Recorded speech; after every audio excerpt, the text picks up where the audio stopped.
ஹாய்ங்க. எல்லாரும் எப்படி இருக்கிறீங்க?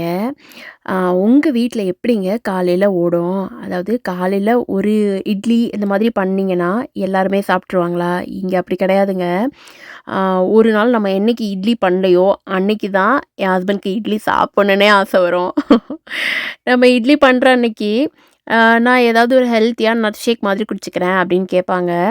அ இன்னைக்கு கம்பல்சரியா நான் பண்ணத எல்லாரும் சாப்பிட்டே ஆகணும். அப்படிங்கிற ஒரு ரூல்ஸ் மாதிரி தான் இன்னைக்கு.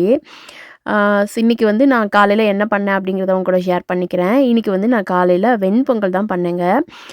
பச்சரிசி கொஞ்சம், அப்புறமா கிச்சடிக்கு இருக்கிற பயறுல வந்து 1 கப் எடுத்துக்கிட்டேன். ஸோ இதெல்லாம் போட்டு தேங்காய் பால பிழிஞ்சு எடுத்துட்டு, தேங்காய் பால் ஆட் பண்ணி தான் நான் எப்பயுமே வெண்பொங்கல் பண்ணுவேன். ஸோ அந்த மாதிரி தான் இன்னைக்கும் நான் பண்ணேங்க. தேங்காய் பால பிழிஞ்சு வைக்கும்போதே, நான் கொஞ்சம் உதுத்து விட்டு அப்படியே நான் அத ஃப்ரீசர்ல போட்டுருவேன்.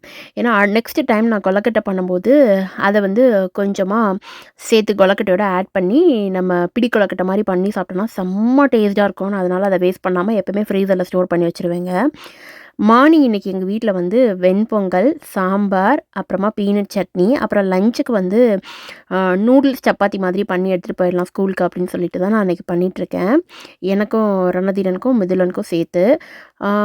பாயில்டு வெஜ்ஜீஸ் வந்து நான் ஃபர்ஸ்ட்டே வச்சுட்டேன். ஸோ அது ஒரு லேயர். அதுக்கப்புறமா இந்த சப்பாத்தி எல்லாம் கட் பண்ணி போட்டுட்டு, அ கொஞ்சமா நான் தொக்கு மாரி ரெடி பண்ணியிருக்கேன் தக்காளி. ஸோ அதில வந்து கிளறி எடுத்துடலாம் அப்படின்னு சொல்லிட்டு தான் நான் பண்ணிட்டுருக்கேன். ரணதீரனுக்கு வந்து கொத்து சப்பாத்தி ரொம்ப பிடிக்கும்.